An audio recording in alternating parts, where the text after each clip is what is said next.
गेलं कितीला? 22,795 कोटीला. आणि हे कितीच लेनचं आहे? हे 6 लेनचं आहे. म्हणजे साधारण त्याच्यानंतरचा जालना नागपूर रोड आहे. जालना नागपूरला हे परत 6 लोकांना गेलेलं टेंडर आहे.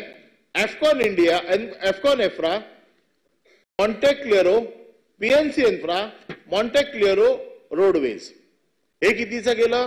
साधारण 11,441.92 ते आणि हे 11,441.92चं टेंडर गेलं कितीला? 15,524.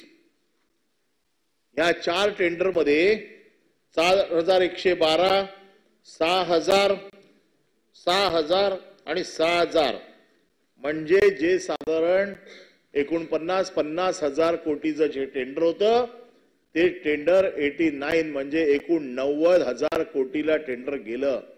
किती हजार कोटीचा भ्रष्टाचार आहे? किती हजार कोटीचा इलेक्शन फंड निघालेला आहे? याचा मॉबिलायझेशन फंड किती जाणार आहे? आणि हा मॉबिलायझेशन फंड गेल्यावरती किती मिळणार आहे? अरे कसे तुम्ही बिंदास लढता आम्हाला माहिती आहे ना. एकेका खासदारकीला म्हणे 30-35 कोटी रुपये तुम्ही दिले असं आम्ही ऐकलंय. म्हणजे कमीत कमी हेच का तुम्हाला शिकवलं संघामध्ये? नितीनजींचा तर विचारच नाही करू शकत कोण. पण हे एवढे पैसे येतात कुठून? हे पैसे आले कुठून? हे पैसे हे असे निवडणूक फंड म्हणून तुम्ही जमा करताय. म्हणजे 50-60 हजार कोटीचा जो काय हे जे टेंडर होते कुठलाही अप्रुव्हल नाही, कुठलाही त्याच्यावरती प्रक्रिया नाही, कायदेशीर नाही. म्हणजे कायदा मानायचाच नाही असं ठरवलंय. कोणाला विचारायचंच नाही असं ठरवलंय. म्हणजे कोण आम्हाला विचारणार नाही. आम्ही जरा 45,000 रुपये टॅक्स भरला अर्ध्या बिल्डिंगचा पूर्ण तर आम्हाला 5 दिवस ईडी मध्ये बसवून ठेवलं. 10 वेळा आमची चौकशी झाली. 4 खोटे गुन्हे आमच्यावरती दाखल झाले. मग ह्यांना कोण विचारणार आहे की नाही? माझं म्हणणं असं आहे की हा जो काय भ्रष्टाचार आहे हा भ्रष्टाचार हा इलेक्शनसाठी फंड जमा करणारा भ्रष्टाचार आहे. आणि ह्याचा पूर्ण खुलासा आम्हाला मिळाला पाहिजे. प्रत्येक रोडच्या टेंडर मध्ये किमान 6,000 कोटीचा हा घोटाळा आहे. आणि या घोटाळ्याची चौकशी झाली पाहिजे. सरकारने एसआयटी नेमली पाहिजे.